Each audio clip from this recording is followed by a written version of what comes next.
राष्ट्रीय संत विश्व हिंदू परिषद के केंद्रीय मार्गदर्शक मंडल सदस्य व नरोड़ा पाटिया पंचमुखी हनुमान मंदिर के महंत अखिलेश्वर दास महाराज नाथद्वारा पहुंचे व श्रीनाथ जी के दर्शन किए। इस दौरान नगर के हिंदूवादी संगठनों ने उनका स्वागत सत्कार किया। अखिलेश्वर दास महाराज ने कहा कि श्रीनाथ जी की ख्याति पूरे विश्व में है और उनकी कृपा से ही दर्शन करने आने का सुख प्राप्त होता है।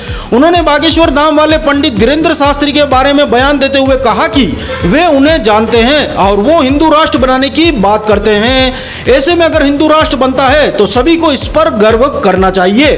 महंत अखिलेश्वर दास महाराज ने कहा कि यूनिफॉर्म सिविल कोड बहुत जल्दी लागू हो जाएगा और यह पूरे देशवासियों के हित में होगा। उन्होंने कहा कि एक देश एक कानून से ही राज सत्ता ठीक से कार्य कर सकती है। अखिलेश्वर दास महाराज ने राम दरबार बालाजी मंदिर में भी दर्शन किए व यहाँ कुछ देर विश्राम कर संगठन के लोगों से चर्चा करने के बाद उदयपुर के लिए प्रस्थान कर गए। भगवान श्रीनाथ जी साक्षात विराजमान है, तीनों लोगों को मालिक है। जब इनकी कृपा होती है तभी आना होता है। आपने सिविल कोड के विषय में पूछा। विश्व हिंदू परिषद, आरएसएस और भारतीय जनता पार्टी का वर्षों से इस विषय के लिए चर्चा हो रही थी, मुख्य एजेंडे में भी था। मैं समझता हूँ आने वाले बहुत कम समय में अथवा तो जब भी लोकसभा और राज्यसभा का सदन मिलेगा उसी में ये सिविल कोड पास हो जाएगा और देश के तमाम नागरिकों के हित के लिए काम करेगा और कम से कम हिंदुओं के लिए और सभी के लिए काम करेगा। एक देश एक कानून होना चाहिए, किसी के लिए अलग कानून नहीं होना चाहिए। इसलिए मैं समझता हूँ एक ही देश है, एक ही कानून होना चाहिए।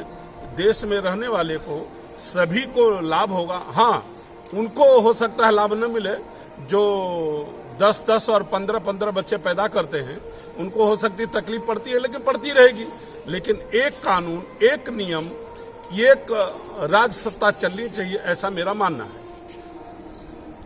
वर्तमान में जो संतों को लेकर के बातें कई तरीके की हो रही है, जैसा अभी आपने देखा कि वो पर्ची वाले बाबा को लेकर के और बड़ी सारी चीज़ें चल रही है, तो क्या संत समाज इसका विरोध करता है या संत समाज इसमें? आप जिसकी बात पूछ रहे हैं उनको मैं दूर से जानता हूँ। सनातन धर्म की प्रसार पूरे देश में कर रहे हैं। हिंदू राष्ट्र की घोषणा किया है, हिंदू राष्ट्र बनाने की। हिंदू राष्ट्र यदि बनता है तो देश में और विदेश में रहते हुए तमाम हिंदुओं को उस पर गौरव लेना चाहिए।